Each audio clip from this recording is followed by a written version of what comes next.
Hey friends, Dean here. Before we get you on to your episode, I want to take a moment to invite you to our next virtual online trivia night. Wednesday, May 13th at 8 p.m. Join us either on our Facebook group or on our YouTube page for 3 rounds of fun trivia, music questions, movie questions, general knowledge questions. It'll be a fun time and a chance to win some prizes and have just a good relaxing night of some trivia at home. You don't even have to go out for it. So don't forget, Wednesday, March 13th at 8 p.m. Join us on our Facebook group or YouTube for 3 rounds of fun virtual online trivia. We'll see you there. Move the mashed potatoes and scoot over that stuffing because we need to make room on your Thanksgiving plate for Martin Scorsese's 1978 concert film, The Last Waltz. Stay with us. Get ready for the 3324 podcast, where lifelong friends Dean Legiro and Eric Kuber share their love of all things music and movies. Dean has directed short films and is a music trivia buff. And Eric, trained in audio engineering, brings his extensive knowledge of music and film to the conversation as they discuss, debate, and celebrate their favorite albums, films, and much more. Welcome, friends, to this Thanksgiving edition of the 3324 podcast. You're here with Dean Legiro and Eric Kuber, giving you the best in music and film podcasting. Welcome aboard. We are so happy and thankful that you could join us for this episode. Right, Eric? Indeed we are. Yes. Hello, everyone. Yeah, we're here to talk about something real special. This is, I think, another one of those subjects that I think we're pretty much equal on in terms of our passion for it or whatever, our liking for it. So this is definitely something that is definitely in our wheelhouse that we both equally enjoy. Well, this is the true definition of the 3324 podcast. This actually encapsulates it because it is music and it is a film. A film proper. Yeah. No, so this is this isn't a music video. So this is the concert film, The Last Waltz, which is basically the final live performance or celebration of the group, The Band, as they broke up. The concert was 1976. They'd break up in 77. Film would come out in 78. So let me do a couple of stats for this because we've got it. There's not a lot. But yeah, it was released in April of 1978. It was filmed on November 25th of 1976, which is Thanksgiving Day. And in an odd happenstance, the Thanksgiving year of 2021, when we're recording this, November 25th is also Thanksgiving.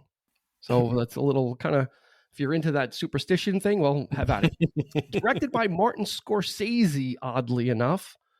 You know him and this would be the last film that Eric and I would ever think that we'd be doing as the first Scorsese film. I mean, it could be, you've got your pick, but The Last Waltz is the one.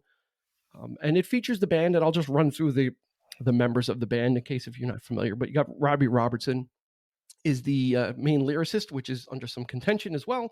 And guitarist. You've got Lee Von Helm on drums and vocals. You've got Rick Danko on bass and vocals, Richard Manuel on keyboards and vocals, and Garth Hudson on keyboards and every other instrument you could think of. He plays. Yeah, he's the musical savant of the group. They all are, actually. That's true. The thing about the band, right, is before we even talk about the film, is they really kind of are known for like the Americana style of music. The Night They Drove Old Dixie Down. The Weight, obviously, is one of their most popular songs. Up on Cripple Creek. So they're known for that whole Americana style of music. But this group is this is like the all-stars. They all can play different instruments. You've got 3 singers in the band. And it's just, so everyone's got multi-tool players in this group. Yeah. I know Lee Von Helm. He also plays fiddle, mandolin, and he's kind of I guess that's where the contention comes in between songwriting chores. I think he likes to take the credit for some of the stuff, and I don't know what exactly who did what there, but it's just, and I know all across the board you got this band who was just who were the backing band for Bob Dylan. And I think they started out as the Ronnie Hawkins, the Hawks. Ronnie Hawkins backing band first in the early 60s. Then they graduated to Bob Dylan. Bob Dylan. When Dylan went electric, he used them. They still didn't have a name though. They weren't the band at that point. They were just backing band for Ronnie Hawkins and the backing band. I know they came up with a few titles, and I think they talk about this in the film. They kind of joking around about it, and so they threw some titles out there. But and then band, it stuck, and you know what? There it is. It's simple and it's direct and it's really to the point. Yeah, it's the band. Exactly. Yep.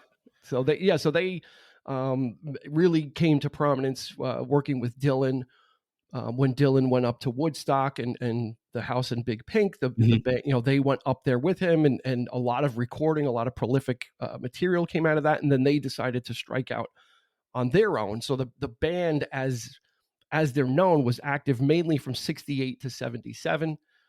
As far as this incarnation of the original members of the group. And they were just, I mean, if you're a backing band for Ronnie Hawkins and Bob Dylan, you're touring all the time. I mean, that's the life. You're on the road, you're out there. If you're a backing band, you're not a recording artist per se. You're out there gigging, right? You're constantly doing that. And that was kind of the life that the band had, was constantly touring, constantly being out on the road, and then, of course, making albums. So, the last Waltz would be their final concert before they were breaking up, much at the behest of Robbie Robertson. Everybody, I don't know if it's revisionist history, but everyone now says, or the other members of the band say, well, we really didn't want to. It was Robbie Robertson that was really pushing towards it. And Robbie Robertson's concern was, this is not a sustainable way of life for us, as far as the amount of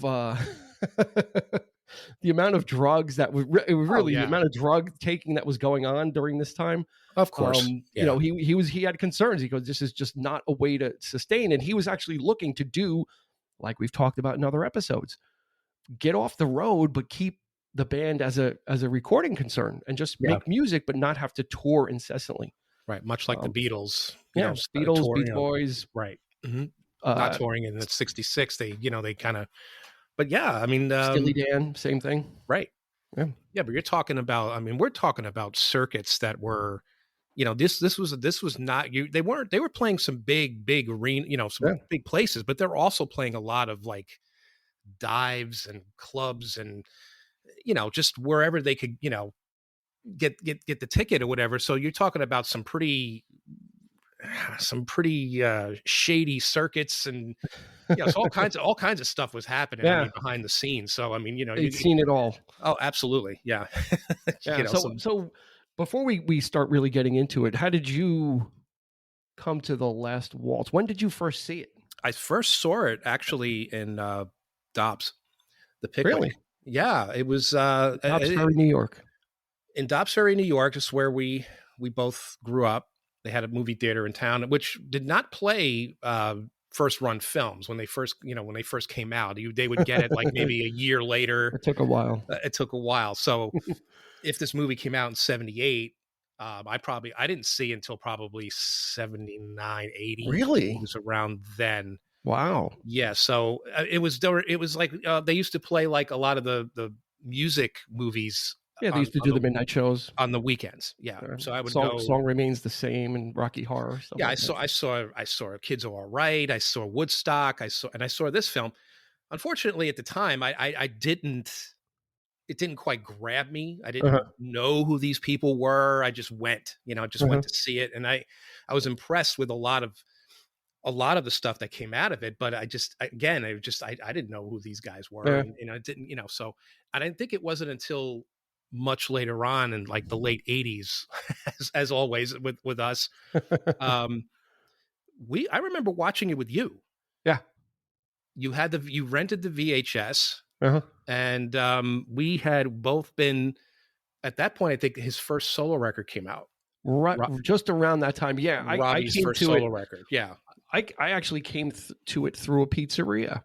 Oddly enough, I was working at a pizzeria in the mid '80s as a delivering pizza, and there was two guys that owned the pizzeria, and one was really into music. He was, the '80s, so he was a hippie back then, but not during the '80s. But he was into all that stuff, and he used to, and they got this this really giant projection TV. And back then that was a kind of a big thing to have a projection TV. Mm-hmm. And it had this giant screen, and they had a party room, so they would set it up. And my boss just kept on harping.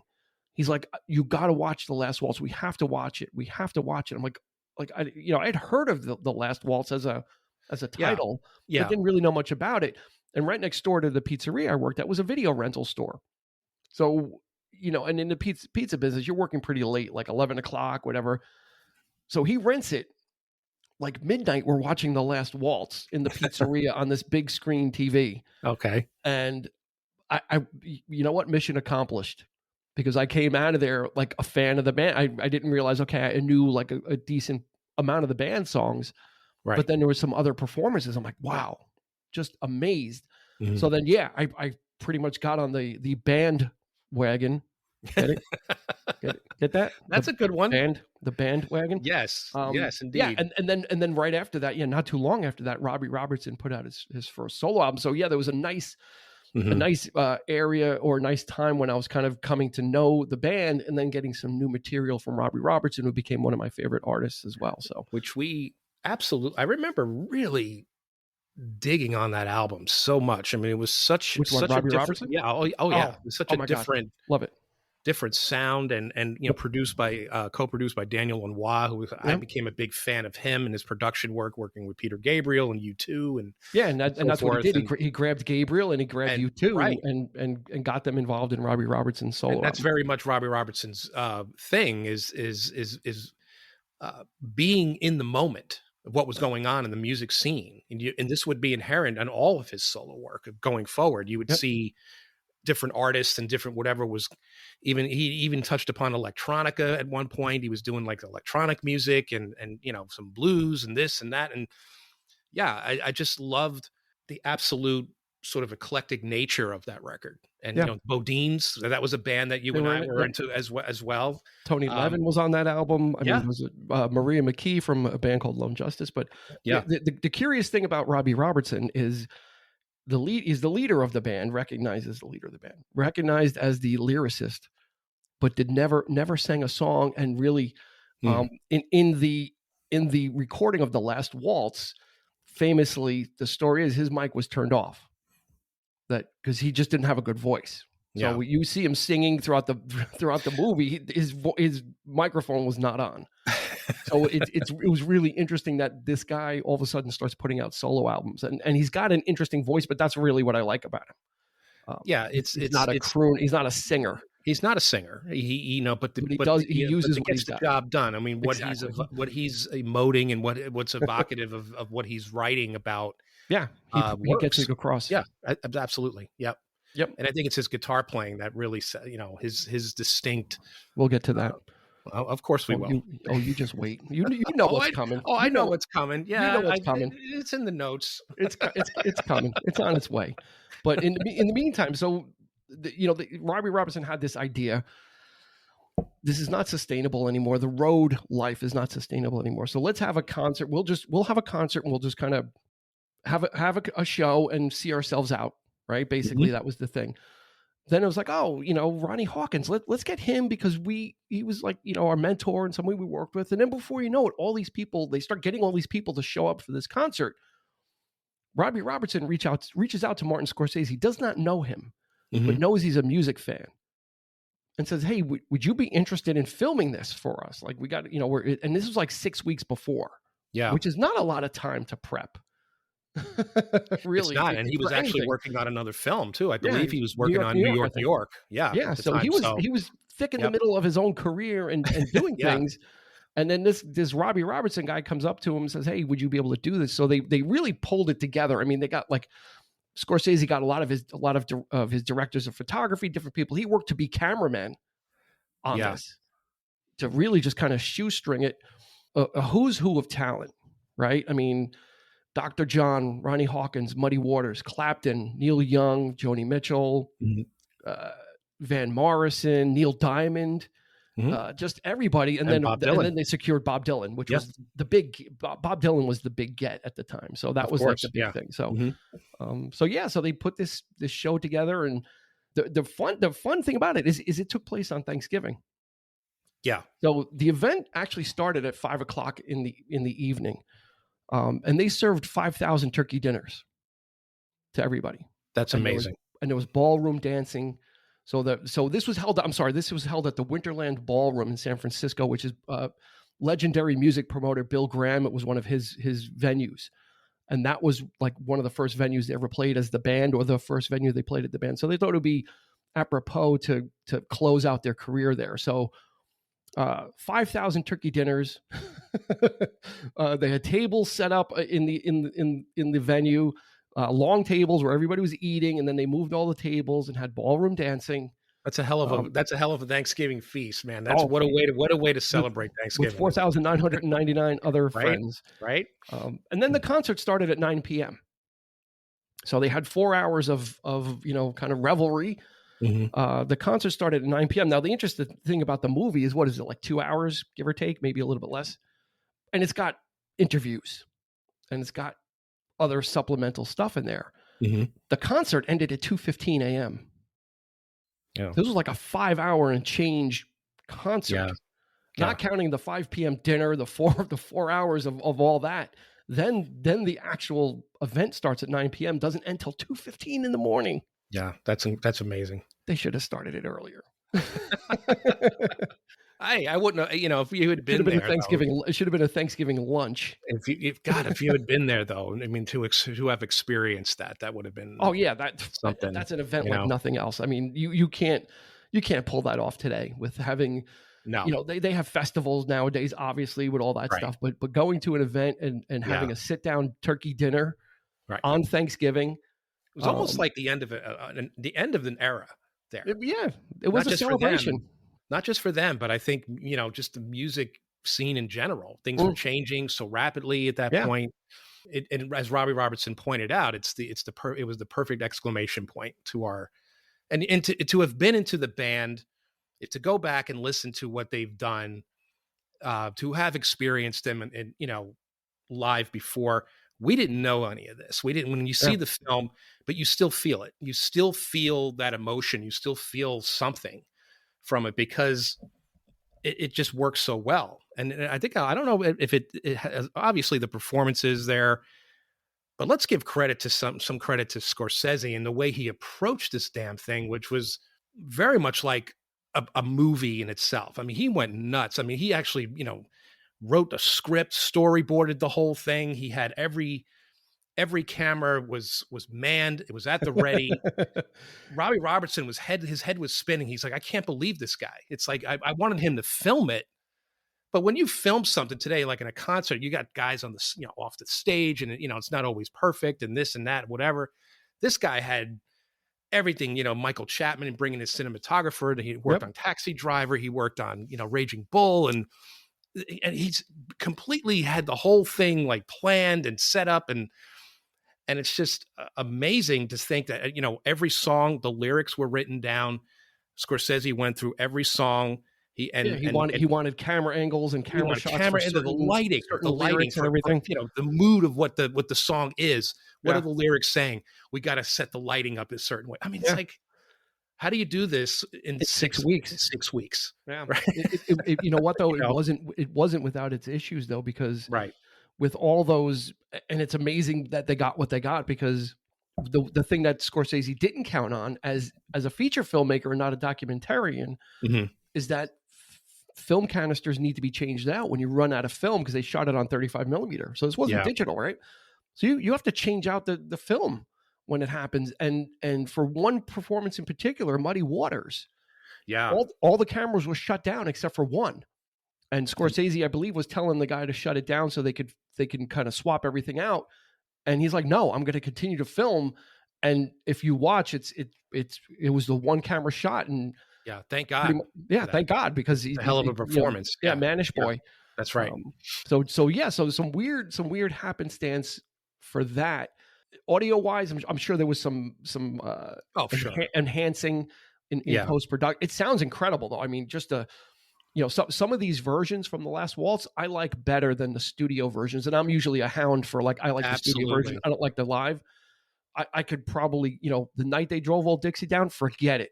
We'll get to that, and we're on it now. Okay. All right. We'll start there.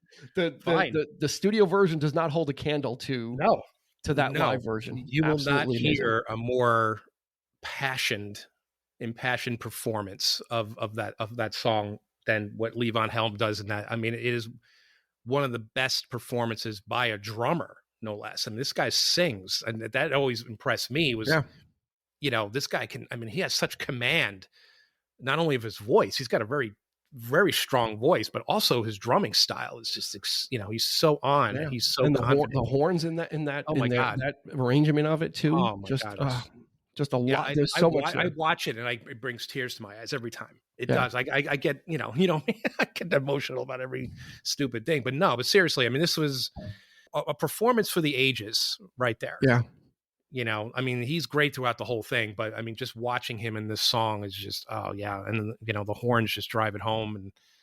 And even Robbie, it's like, you see him like sort of, he's into it, and he's like, you could see that he's singing on the top of his lungs, but even though you can't hear, I wonder if that was Scorsese's decision, or if it was his to keep his mic turned down. I think it was kind of known. I just think I think that was probably like I got the impression it was a normal order of business for the band, that his mic was not really ever on. Yeah. Because they made a point to kind of mention it, so I figured that must have been, because they could have just easy in post-production, they could have easily just, they could have had it on, but then just not used it in the mix. So, right. But yeah, so yeah, Levon Helm, and in this movie as well. So there's a mix of live, and then there's like 3 pre-recorded or post-recorded, actually, after the concert. They gathered everybody together to do some kind of live in a soundstage performances, which they did The Wait with the Staple Singers, which is a great rendition as well. Rick Danko's vocal on that one is just, I love his vocal on that. Oh yeah. And then they did Evangeline with Emmylou Harris. Again, just really, just the performances they captured, even though those are on a soundstage and they're not in front of an audience, just amazing renditions. It evokes, it really makes it, that's what really elevates it to a film. Because you got this live performance, and then it cuts to them talking about their experiences. And, it's very much, and they're all characters. They are all characters, and they are not. I don't think they're sober in any one shot of this movie. Robbie Robertson looks ripped throughout every. That's the thing is in the beginning, like Scorsese, because Scorsese was battling a heavy cocaine addiction at the time. Yes. So all these guys were knee deep in the snow. Yeah. But there are a couple of those, especially in the beginning, where Scorsese asks Robbie Robertson a question, and he's like, "Why don't you ask me that again?" But they don't. That would normally be the outtake, and you would cut, and then you would have you wouldn't have that in there. But he left it. He's like, it's like, why don't you ask me that again? No, he's not going to cut that. No way. There's no way he's going to cut that. So it was kind of funny. So they left all that rawness in, and these guys are road dogs. I mean, they have stories from the road. They look weary. They all look weary. They look like they've character though. That's what you get the sense that these guys have been through it. They it. And it's a testament to the bands that are some of the bands that are out there today doing it. They're probably doing it smarter, because they're not probably partaking in half the substances that were taken at the time. Jeez. So they're approaching it in a different way, which is great. But yeah, I mean, it's just they're like troopers, man. It's like they've been to a war, and I think they even refer to that. They kind of say that a couple of times throughout the film. Just interesting. And that's part of the most interesting aspects of the film too. Is they just again, you don't know these guys. We didn't know them back then, but to hear these stories, I'm hooked. They were fun, and they're funny stories too. They're kind of very off the cuff. Some of them were about the old days or the origins of the music that they play, where it came from rhythm and blues and rock.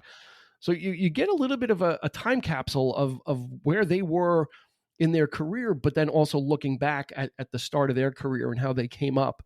And and the band is rock and roll royalty. I mean, they really are. For some reason they're not well known. I don't get the feeling that they're well known though, even though they're held in such high regard by their peers and everybody else. They're not they're not your typical. They're not like the mainstream. Yeah, they're not the mainstream, but they are well regarded. I mean, in the circle, they're.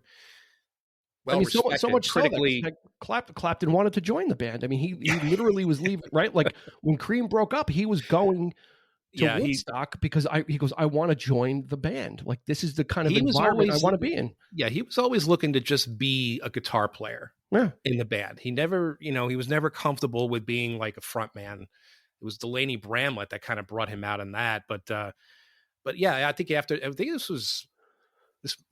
guess it was before the Dominoes, that he did this, because at that point he did Layla and then he would go on to solo. Yeah, I think that might have been the inspiration for the Dominoes. I think he was looking for that kind of a collaborative. He was definitely Delaney and Bonnie was very similar to these big, huge kind of like showcase kind of bands. You had Joe Cocker's Mad Dogs and Englishmen. You had all these musicians. The spirit of The Last Waltz is exactly that. Yeah, you're getting all these artists on the same stage and sharing in that elevated musical experience is like no other. Yeah, is an amazing, uplifting experience to see and hear. Yeah. And the interesting thing about The Last Waltz too is that the performers, that the guests played their own songs, so it wasn't like a tribute. It wasn't like a tribute concert where they came out and played songs by the band. Dr. John comes out and sings Such a Night, which is one of his songs.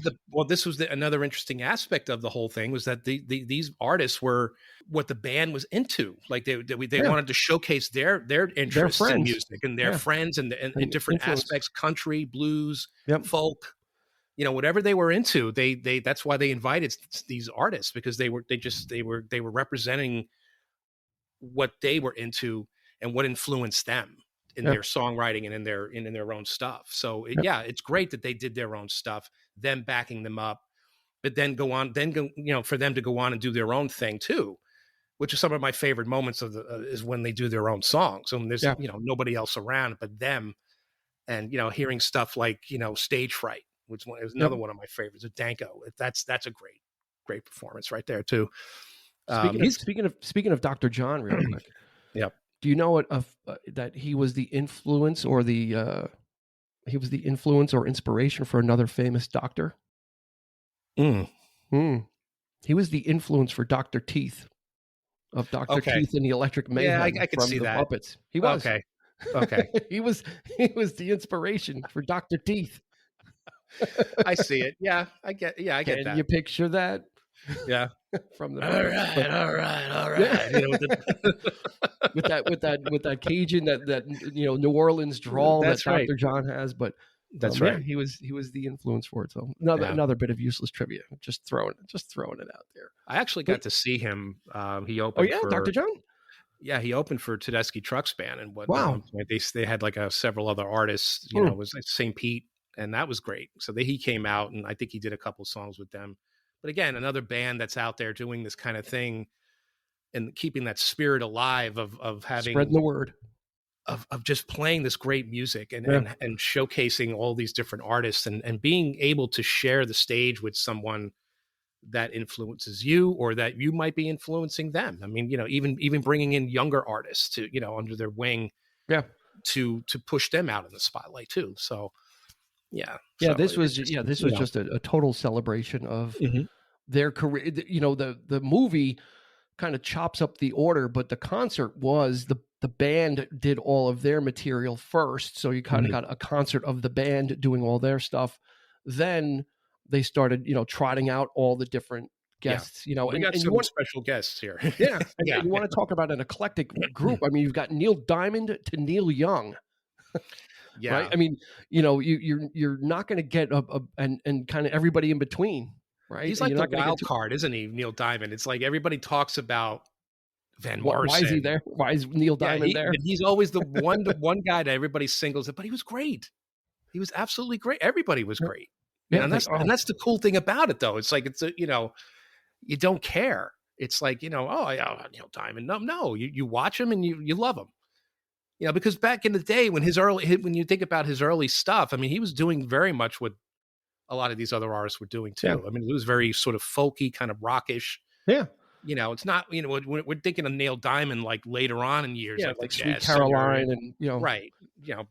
But yeah, he had just worked with Robbie Robertson around that time. So that might have been why he got his ticket Yeah, I think I Robbie. think he co-wrote that song "Dry Your Eyes." I think that Robbie Robertson co-wrote it. Yeah, didn't he produced his album, right? Robbie I produced think that so. record. Yeah, I He think was so. he Yeah, was get, he was out there. He was doing other stuff, Robbie Robertson, and making his career. And the funny thing, or the interesting thing, I guess maybe we'll take this a little off ramp briefly, is that this collaboration between Scorsese and Robbie Robertson would begin a yeah. collaboration that goes on to this day. Mm-hmm. As far as I think they were living together for a while. I think when Scorsese was having some marital problems or whatever he was going through at this time, I think they were living together. But then Robbie Robertson would find a career as a like composing underscores and sourcing music, because Scorsese is famous now. His movies are famous for using music like Tarantino, Mm-hmm. of using existing music to punctuate scenes. And Robbie Robertson really did that for him. He started with Raging Bull, I think, then King of Comedy. Did not do Goodfellas, but then did No. Casino, Shutter Island, Mm-hmm.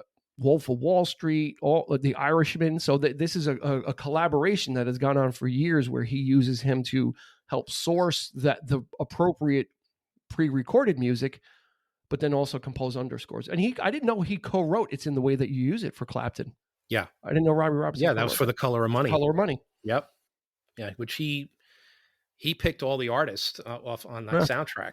Yeah, so that, including Clapton, which again, Robbie would have that relationship with him. So I guess let's go. We're going to talk. We're going to go there. Okay. Let's go there. Dean has been busting my chops for years. So how do we set this up? Let me see. I mean, okay. Eric has always been into Eric Clapton for a long time. It's always been one of his favorite artists. Like it's like his number one. It's his passion. And you really, it's a great watch, and it's a weird occurrence that happened in the film, but it's something that I take the opportunity to bust Eric up about every chance I get. And we haven't talked about it in a while, so his wounds have probably healed, and he's ready. so Clapton comes out, and he does his song is Further On Up the Road. He decides to do that cover, which is a classic. It's a blues song. It's one of his easy peasy ones. Yeah, you have to watch the video. You have to watch the movie though, and you got to pay attention, because Clapton comes out, wearing his velvet tux, of course, yeah, and his 2-week beard or whatever. But you have to watch his guitar, because his guitar strap is not put on properly. It's actually put on backwards. So, and Clapton has one of the most easygoing, he is one of the smoothest players I've ever seen. Like he just plays like he's not, he plays like he's like writing, like it's just so effortless and kind of just easy. Very fluid. Yeah. Very fluid. Thank you. And simple. So what happens is he's playing the intro to Further On Down the Road and kind of doing his whole intro soloing and stuff like that. And the strap, because it's not put on right, the guitar drops out of his, he doesn't drop it all the way, but it drops off the strap, and he kind of loses it and catches it. And Robbie Robertson comes right in, did not miss a beat, saw what happened, had a was ready just to lay out a solo, and just kind of picked it up. Probably one of the better, he's not a great soloist, Robbie Robertson. He's got a particular guitar sound, but he's certainly no Clapton. I'll put that out. Well, no, to his credit. Okay, here's the thing. You a lot of people, and this is an actual debate, okay, amongst people at large, because let's hear it. It's they people kind of saw it as it was like a competition. They were competing against one another. I look at it from the standpoint of, you got two great guitar players, like you say. Robbie just came right in without missing a beat. That goes to show you how professional, how in tune they are listening to one another. Because if you listen to Clapton coming back, once he gets the guitar strap, Robbie comes back with this, he fires off this really great solo. Yeah.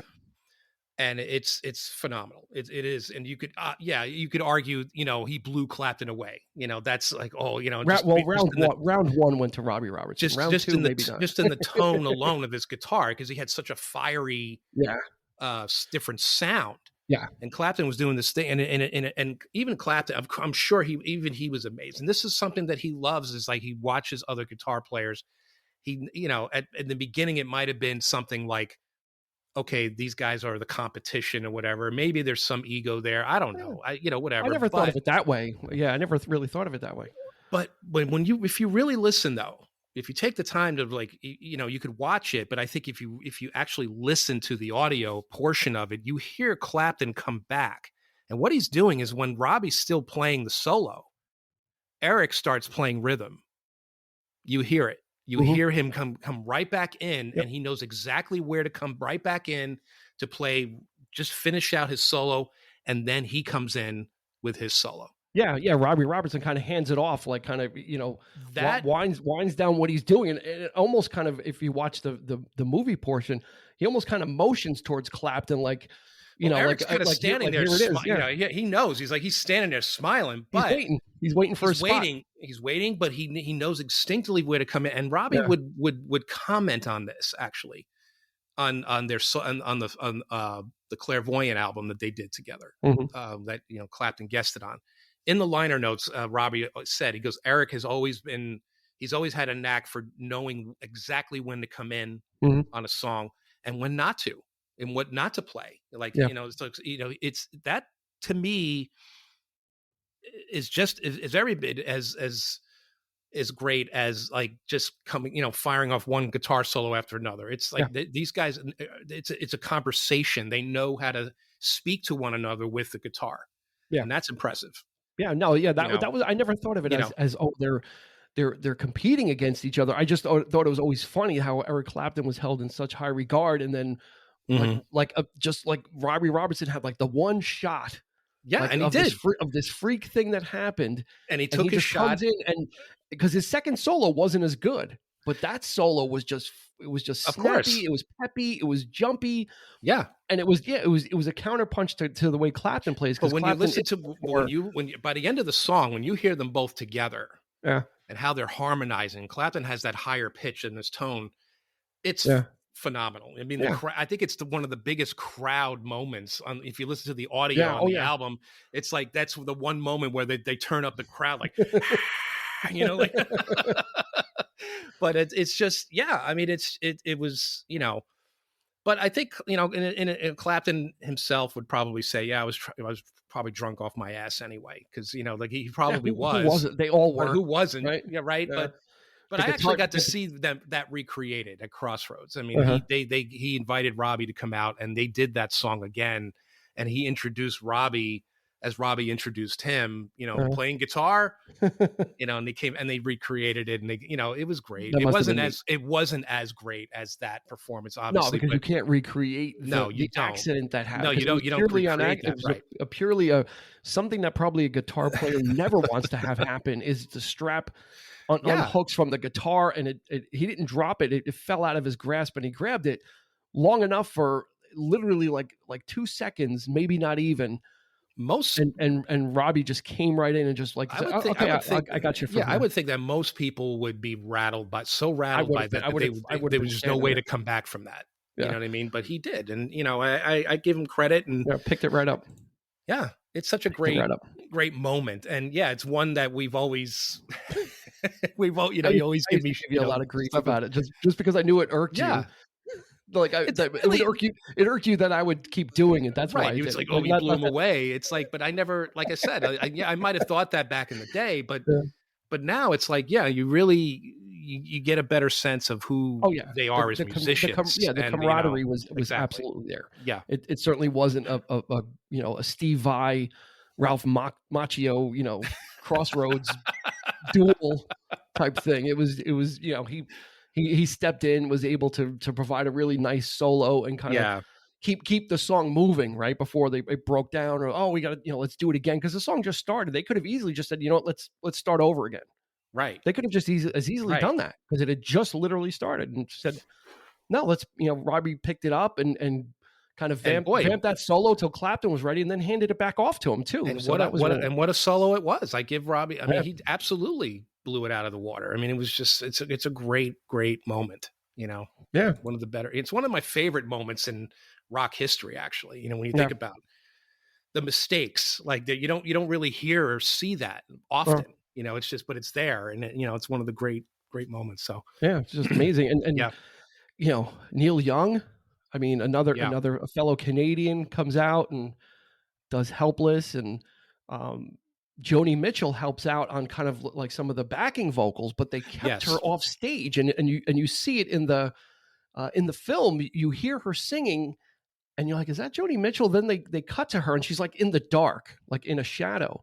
hmm The reason why they did that is they didn't want her to come out on stage yet, because they didn't want to ruin like her entrance. her moment. Yeah, Yeah, so they kind of yeah, kept her off stage doing the backing vocal, so you didn't know it was her if you weren't yeah. paying attention. So this way, she didn't kind of have anything kind of, and it didn't, you know, kind of take away from Neil Young as well. And she did Coyote, which was a great song. Oh, it's one of my favorites. It's such a great performance of that Yeah, too. I just love that just had jazzy just a feel. nice Yeah, mix of yeah. talent, hmm you know, of these people that they got. Yeah, some, you know, like how does Neil Diamond fit in with Neil Young and Muddy Waters, and Muddy like Waters. all these, so, you know, and you know, so like you can kind of be like, well, Dr. John, Ronnie Hawkins, and Muddy Waters are kind of like the bluesier Yeah, part, and then Clapton kind of is the blues and rock. he's English blues, Yeah. and he's, you know, so And then again, I think you transition into, yeah. then you can try to kind of transition into the singer songwriters with Neil Diamond, you know, Neil Young, Joni Mitchell. So there, if you think about it,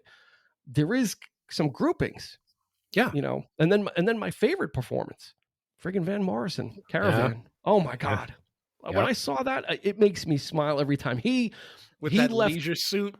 the burgundy suit with the lace up pants in the front. Oh my God. And skin tight. Yeah, and he wasn't he wasn't Elvis fat, but he wasn't the fittest at the time. He was not. Certainly not. That's when he started gaining that, you know. His performance of Caravan, he left everything out on the stage, because I was just listening before we went on. I went to Spotify and I was listening to the, you know, that anniversary edition there, and it's got the rehearsal version of Caravan. Yeah, and you can hear him not giving it everything that he would, because when he does it for the filming, his voice must have been shredded, because he literally left everything out on the stage. And then the end, when the band is just playing, got the horns going, and he's kind of James Browning it, like he's leaving, but then he's like kicking in the air, and he's not leaving, and the band is still is like playing him off. Yeah. I always, from the beginning, when I first saw that film, that's really was my introduction to Van Morrison. I didn't really know a lot. You know, you kind of know this or that, right? But I was like, wow, this guy really, like, he gets like the gold star, the gold medal, I think, for just best and most fun performance to watch. Went absolutely to Van Morrison. Yeah, I mean, you know, you could definitely say that, but it's like, to me, the whole thing, the whole film is just extraordinary, and very few have matched it, if any, like of all the concert films. We've talked about this. We have talked about this, and I think the closest I said, and for me, like, this was the gold standard. And I think I mentioned to you that possibly the Concert for George might have the edge. Yeah. As far as like something that is just absolutely amazing, of the same type caliber. Of course, they're all doing George Harrison songs, but just from the lineup and the quality of the arrangements and everything, it was just, I think it's up there with The Last Waltz. I think so too. As a concert film. As a concert film, sure, but I think the Concert for George was, for me, emotional in a different way. It was slightly more somber. It had to be. Oh yeah, definitely. Yeah. It was more in reverence to George, sure. And it was a celebration of his life, and so there were some real sort of like, it had that gravitas to it, in certain moments, especially like the beginning before they did the with Beatles Robbie stuff Shankar and everybody, with Robbie Shankar, and then Jeff Lynne came out and did Inner Light, and who came out? Once again, here we go. The usual suspects are. I think this is going to end up being like Jimmy Kimmel and Matt Damon, where they kept on saying, we want to have Matt Damon on, and we couldn't, or there's, or kind of like what's up with that on SNL with Lindsey Buckingham. Oh, there you go. That's even. I know time for Lindsey Buckingham tonight, but and he's like, okay. Have you seen the latest one?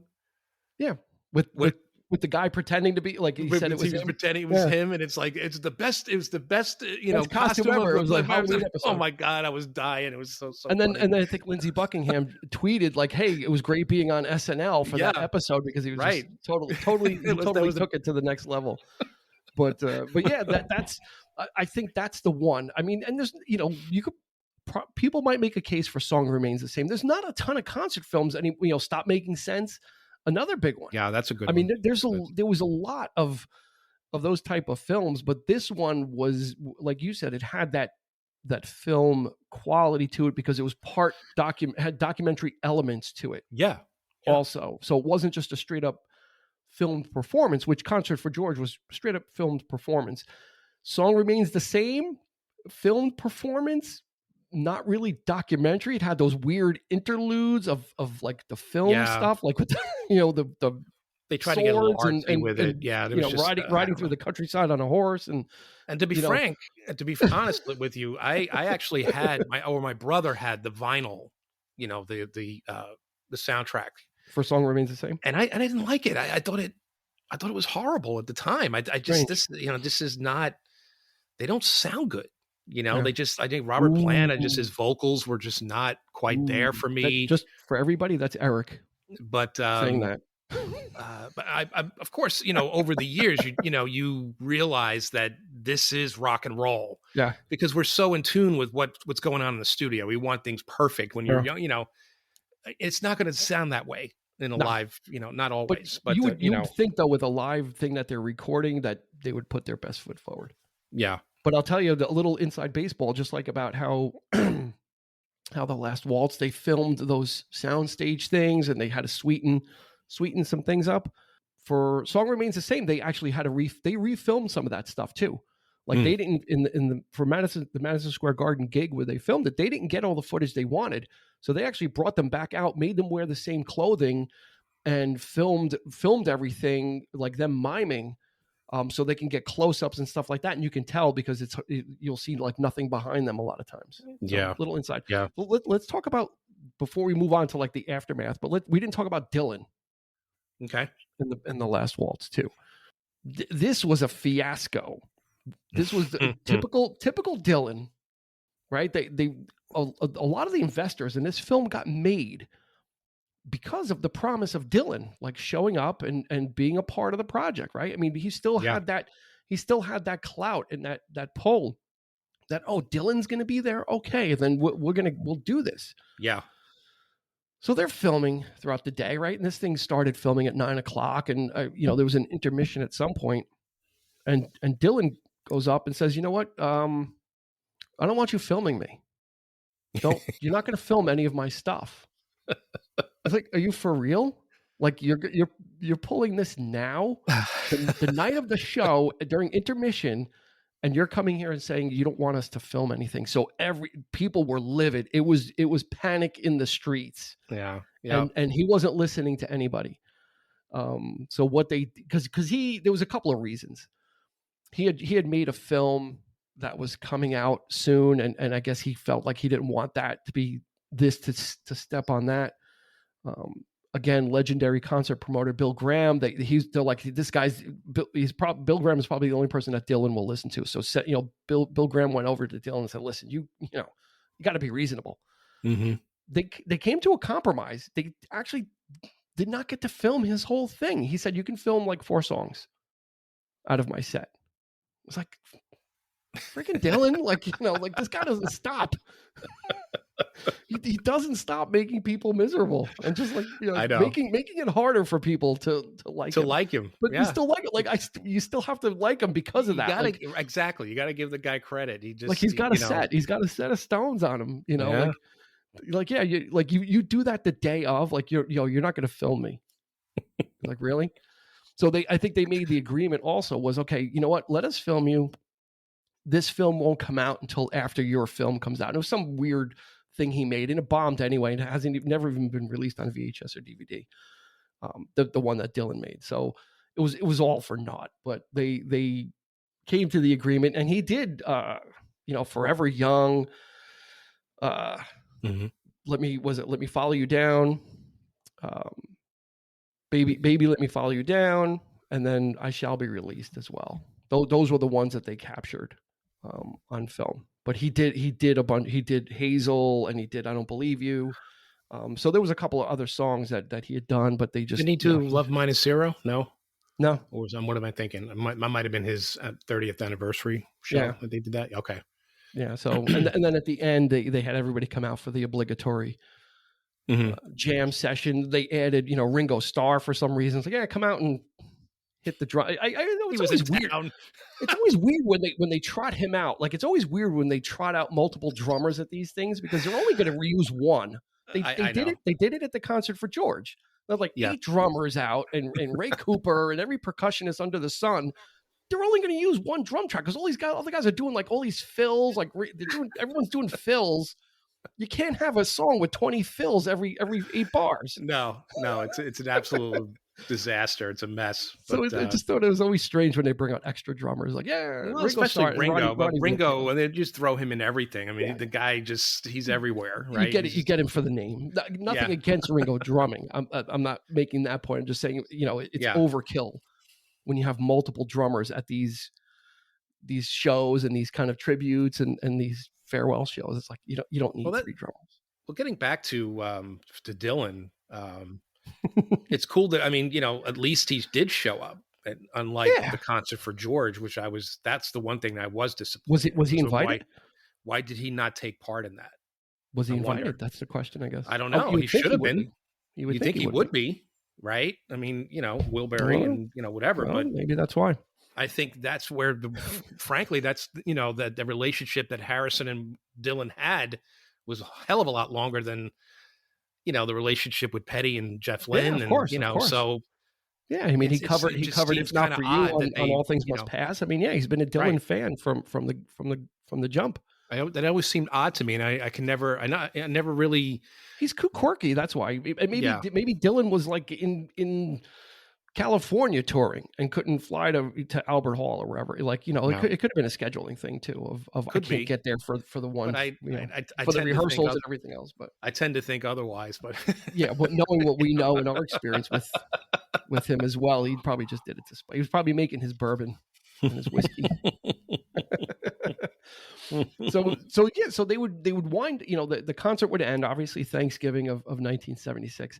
The film wouldn't come out till 2 years later because, like we said, Scorsese was in the middle of filming New York with De Niro and Liza Minnelli. So he actually had to get back to that. And then in the interim, after the band finished that show, they did film the supplemental stuff afterwards, some interviews, this, that, and the other thing. And then they actually did owe their record label one more album. So they didn't break up that night. It was kind of like their farewell and their send-off, but they didn't actually break up until 77. They would release their last album, I believe was called Islands. Mm-hmm. And at least for this this incarnation of the band, because like we said, this was mainly a Robbie Robertson fronted concern of getting off the road and breaking up, and things just kind of fizzled out. And then the band would kind of reconvene in around 83 without Robbie Robertson. And it just wasn't the same. No. And I think we can talk about the whole songwriting thing, because I think it's important to mention that, Levon Helm puts out his autobiography, and he's like, everybody collaborated and he took advantage, Robbie Robertson, this, that, and the other thing. I think the biggest tell is Robbie Robertson, for all of his solo work, writes all the songs. If you look at any of Levon Helm's solo work, I think he's written one song. Mm-hmm. Everything else was written by somebody else or a cover. So not to choose sides, but I think if you just look at it objectively, if he's this prolific songwriter or did all this songwriting, how come he didn't write any songs for any of his subsequent solo work or the stuff for the band? That's correct. Right? They would have, it was Robbie Robertson not in the band after 83, because they did start recording again. You would have an opportunity then to, do what you wanted to do. It's kind of like kind of reminds me of Ginger Baker talking about Cream in that sense. Like, mm-hmm. Jack Bruce got all the songwriting credits, like lyrically, and, but everything went to Jack Bruce and Pete Brown, who was his collaborator, mm-hmm. But Ginger Baker would be like, no, Eric and I, we did these little parts and we collaborated on this. So yeah, it's very, very similar in that sense of probably bits and pieces of Yeah. So to what like a extent does song, like a melody, but yeah. lyrically speaking, you could definitely tell. I mean, Robbie just has that knack. I mean, he's just Yeah, terrific, his songwriting was consistent, at least in the Yeah. themes and Yeah, in the way he exactly. writes songs. His solo work doesn't sound like the band because he doesn't sing like any of those experts. Right. But the way he writes lyrics is very consistent and very much in the vein of the previous material. So yeah, kind of like the whole. You can nitpick it of saying, yeah, to what extent does someone's collaboration grant them authorship, right? Mm-hmm. Or grant them a songwriting credit? If you said, oh, use the word farmhand instead of farmer or something, like, does that mean that you no, does it mean you fundamentally helped write the song? Or if you made a couple of suggestions, does that mean you helped change the way the song was going to be? And is that enough? Right. Mike Love went through it with the Beach Boys.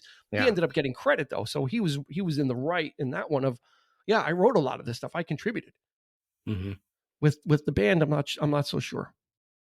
I'm not so sure. Mean, I'm going to tend to skew towards Robbie Robertson was writing everything. And maybe there was some input. But again, how far does that go towards songwriting credit? There's a fine line, which we certainly weren't there for. Which, in a way, is it's kind of hard to think about, because like we said before, I mean, you're talking about these guys, or some of these guys are like classically trained musicians. I mean, these are people who are composers of music. We're not just talking about writing a song. We're talking about melodies and laying down that kind of thing. How much of that does anybody get credit for? You wonder, did Robbie Robertson write the entire, piece of music to it, or the accompaniment and whatever it was, so I think everybody had their little part to play, but it's hard to say who gets what credit in that sense. I definitely think there are certain songs that you could definitely know right out the gate who wrote what. I think Robbie, for the most part, I know that he wrote some of the more popular stuff. But then you got like Rick Danko, who was not, he had his own. No, he's not. And he had his own. Slouch. He made a few solo albums as well. Yeah, and unfortunately, most of the members of the band have passed away. Richard Manuel, unfortunately, took his own life at the age of 42.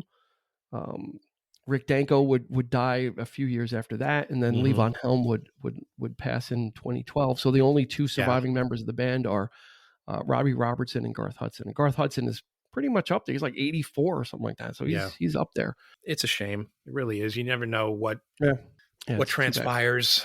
So then Martin Scorsese would go on to to bigger and better. Right. This was almost like a brief stop in his career of, let me just do, I've been asked to do this. But again, he actually, he got Robbie Robertson signed to an acting contract, and Robbie Robertson did a movie called Carney.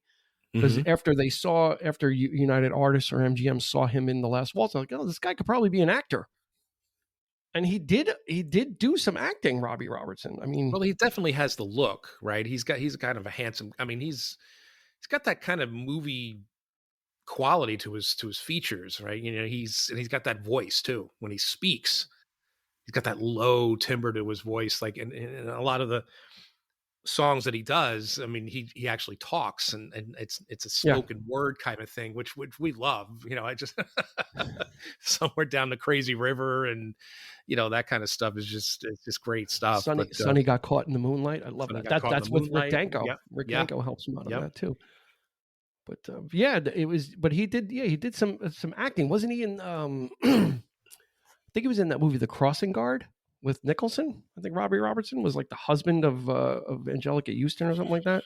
I think you're right. Yeah, I think so. So he kind of not only was doing the music thing, but was also doing some of the acting as well. So he was a well-rounded gentleman. And then of course guesting on like you said, some of the Crossroads of Eric Clapton's Crossroad tours. Well, I that was the pinnacle, was the 2007 one for me. A lot of great things happened in that show, and he only came out for 2 songs, but that was enough for me. Yeah, I was over the moon that I got to see Robbie Robertson, because we always wanted like certain other artists that we never got to see live. And he doesn't tour. Yeah, it's not like he tours. No.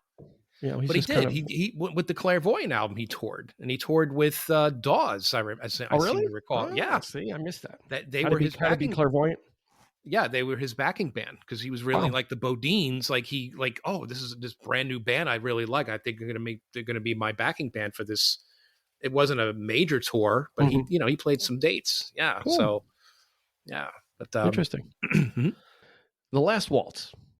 A Thanksgiving, and that's the funny thing is this movie was filmed on Thanksgiving, but for some reason, Alice's Restaurant by Arlo Guthrie seems to be the song that's always played on Thanksgiving.